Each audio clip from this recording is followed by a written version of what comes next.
By the way, that earlier reference to the elegant price signal I was talking about is something I'm working on fast and furious, is how do we internalize the externals associated with our use of fossil fuels for transportation needs and for electrical generation. If you do that, then all kinds of competing technologies become possible, because then you get a fair fight between the economics of the incumbent technology, which is gasoline and coal, compared to the economics of nuclear, which is a fabulous way to make electricity, in my view, and wind and all kinds of other things. Then you're on the market can make a decision between competitors.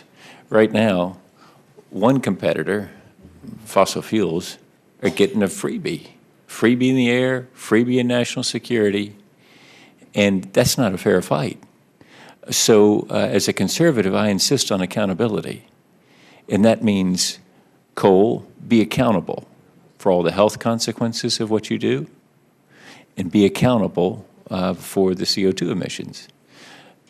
Liquid transportation fuels, be accountable for the national security risk we run by being dependent on a region of the world that really doesn't like us, and for all the climate issues associated with it. Then if you internalize those externals now, compare apples to apples, and suddenly all kinds of things become possible. And it's back to that very helpful point from Mr. Beloga about the premium brands suddenly become the innovation engines. So, speaking of those innovation engines, Mr. Beloga, the mini diesel that you sell in Europe, that, as I understand it, gets, 63 miles to a gallon.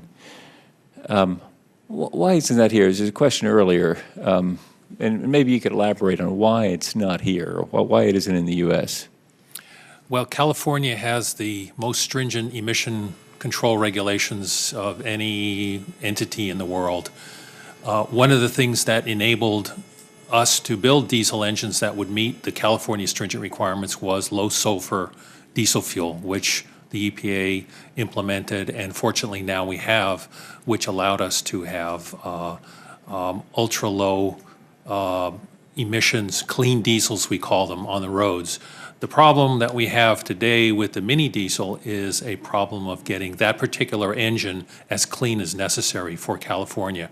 Our company has a philosophy: we don't sell only cars that meet California standards and then have dirtier cars for the rest of the country. We have only 50-state vehicles that meet California and sell them all over. So the answer to the question is because that engine family right now has to wait for the next evolution of that engine family that we're working on to get it as clean as necessary for the California requirements. So I wonder if it's a little bit like what the chairman mentioned earlier about the Corvair. I mean, in other words, is the perfect is becoming the enemy of the good, maybe? Perhaps, but we have to comply with the requirements, and we will certainly do so. Right. It's sort of, I would think that, no Californians here, but I would think that on the panel, but I would think that it'd be an unintended consequence. Sort of interesting that we're passing up an opportunity right now to be driving 63 mile per gallon minis that are being sold in Europe. We're not driving because of that. It's sort of Yes. sort of an interesting unintended consequence, I would think, of.